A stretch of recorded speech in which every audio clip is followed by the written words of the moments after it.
ये कहानी फ्रांस के एक छोटे से शहर से शुरू होती है। उस शहर में एक लड़का रहता था। उसका नाम फ्रांस था। फ्रांस स्कूल जाने वाला एक साधारण छात्र था। एक दिन फ्रांस देर से उठता है। आज उसका मन स्कूल जाने का नहीं था, क्योंकि आज फ्रेंच ग्रामर का लेसन था और उसे ग्रामर बिल्कुल नहीं आती थी। फ्रांस बहुत घबराया हुआ था। उसे डर लग रहा था। वह सोचता है कि आज मास्टर डांटेंगे। रास्ते में वह खेलने के बारे में भी सोचता है। मौसम बहुत अच्छा था। पेड़ पौधे हरे भरे थे। पक्षी खुशी से चहचहा रहे थे। फिर भी फ्रांज स्कूल की तरफ बढ़ता है। रास्ते में उसे कुछ लोग दिखाई देते हैं। वे सब नोटिस बोर्ड के पास खड़े थे। फ्रांज को समझ नहीं आया, पर वह आगे बढ़ गया। जब वह स्कूल पहुंचता है, स्कूल बहुत शांत लगता है। आम दिनों जैसी आवाजें नहीं थीं। कोई शोर नहीं था। फ्रांस को यह अजीब लगा। वह धीरे से क्लास में घुसता है। आज क्लास अलग दिख रही थी। सभी बच्चे चुपचाप बैठे थे। गांव के बूढ़े लोग भी बैठे थे। फ्रांस हैरान हो गया। मास्टर एम हेमेल मंच पर खड़े थे। Welcome to उन्होंने our हरा कोट पहना था। class, सिर पर young काली टोपी थी। one. ये कपड़े वह खास दिनों में पहनते थे। Entry is फ्रांस और भी डर गया, always a लेकिन मास्टर ने उसे नहीं special डांटा। उन्होंने moment प्यार से बैठने here. को कहा। फ्रांस को Class, बहुत अजीब लगा। this फिर मास्टर ने will बात शुरू की। be our उनकी आवाज थोड़ी भारी last थी। उन्होंने कहा, French आज उनका आखिरी लेसन है। lesson यह सुनकर सब together. चौंक गए। I've प्रशिया के आदेश आ चुके थे। अब decided स्कूलों में to जर्मन पढ़ाई जाएगी। फ्रेंच पढ़ाना बंद कर दिया retire जाएगा। यह the सुनकर सब end उदास हो of गए। the फ्रांस को झटका सा लगा। term. उसे अपनी गलती याद आई। उसने कभी फ्रेंच को गंभीरता से नहीं पढ़ा। आज उसे बहुत पछतावा हो रहा था। उसे लगा, फ्रेंच कितनी सुंदर भाषा है। हर शब्द आज साफ समझ आ रहा था। मास्टर बहुत ध्यान से पढ़ा रहे थे। उनकी बातों में भावनाएं थीं। उन्होंने कहा, फ्रेंच सबसे सुंदर भाषा है। इसे कभी नहीं भूलना चाहिए। भाषा हमारी पहचान होती है। भाषा से ही देश जीवित रहता है। सब लोग ध्यान से सुन रहे थे। किसी की भी आवाज नहीं थी।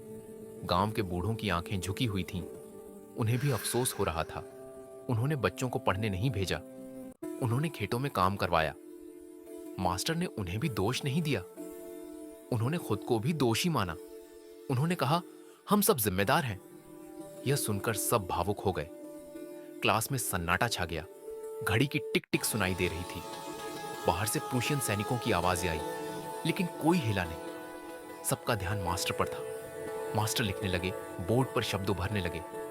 फ्रांस सब कुछ ध्यान से देख रहा था। आज उसे पढ़ाई की अहमियत समझ आई। काश उसने पहले मेहनत की होती। मास्टर की आंखें नम थीं। उनकी आवाज कांप रही थी। उन्होंने आखिरी बार ग्रामर समझाया। बच्चों ने ध्यान से सुना। फ्रांस को सब कुछ आसान लग रहा था। उसे खुद पर गुस्सा आया। मास्टर बार बार घड़ी देखते थे। समय धीरे धीरे बीत रहा था। यह पल बहुत भारी था। मास्टर ने बोर्ड की तरफ देखा। उन्होंने चौक उठाई और बड़े अक्षरों में लिखा, विव ला फ्रांस, मतलब फ्रांस जिंदाबाद। उनकी आंखों से आंसू गिर पड़े। वे और कुछ नहीं बोल पाए।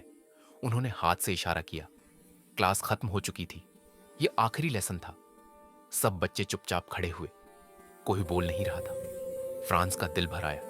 वह धीरे धीरे बाहर निकला। स्कूल का आंगन खाली था। उसे सब कुछ बदला बदला लगा। आज उसने जीवन का बड़ा सबक सीखा। समय की कीमत समझ आई। भाषा की अहमियत समझ आई। आज पढ़ाई बोझ नहीं लगी, बल्कि गर्व महसूस हुआ। लेकिन अब बहुत देर हो चुकी थी। यह लेसन हमेशा याद रहेगा। यह कहानी हमें सिखाती है, समय रहते सीखना जरूरी है। भाषा केवल शब्द नहीं होती, यह हमारी पहचान होती है। जब भाषा चली जाती है, तब संस्कृति भी कमजोर हो जाती है। फ्रांस की तरह हमें भी सीखना चाहिए। आज जो मौका मिले उसे कभी नहीं छोड़ना चाहिए। यही इस कहानी का संदेश है। यह आखिरी पाठ नहीं, बल्कि एक चेतावनी है आने वाली पीढ़ियों के लिए। अपनी भाषा से प्यार करो। अपनी पढ़ाई को महत्व दो, क्योंकि समय वापस नहीं आता। फ्रांस ने देर से सीखा, लेकिन उसने सीखा। यही सबसे बड़ी बात है। शिक्षा ही असली ताकत है। मास्टर हेमेल एक सच्चे शिक्षक थे। उन्होंने आखिरी दिन भी पढ़ाया। उन्होंने हार नहीं मानी। उन्होंने भाषा को सम्मान दिया। यही एक सच्चे गुरु की पहचान है। उनका आखिरी पाठ अमर हो गया।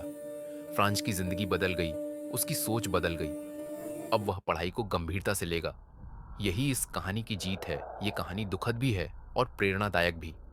ये हमें जगाती है, हमारी जिम्मेदारी याद दिलाती है।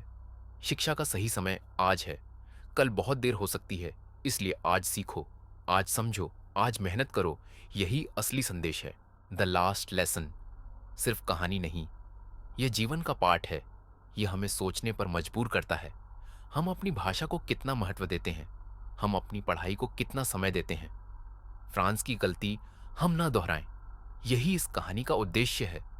हर छात्र को यह कहानी पढ़नी चाहिए, हर शिक्षक को यह कहानी समझनी चाहिए। यह कहानी हमेशा याद रहेगी। जब भी हम पढ़ाई टालेंगे, यह कहानी याद आएगी। जब भी भाषा को हल्के में लेंगे, यह कहानी याद आएगी। यह आखिरी लेसन नहीं, बल्कि हमेशा चलने वाला लेसन है। यही इसकी खासियत है, यही इसकी ताकत है, यही इसकी सच्चाई है। धन्यवाद फ्रांस, धन्यवाद मास्टर हैमिल। आपने हमें सिखाया बिना बोले बहुत कुछ। आपकी चुप्पी सबसे बड़ा पाठ थी, आपकी आंखों के आंसू हमारी आंखें खोल गए। यह कहानी यहीं खत्म होती है, लेकिन इसका संदेश नहीं, यह हमेशा हमारे साथ रहेगा। द लास्ट लेसन अमर है। Vive la France, vive education, vive language. धन्यवाद।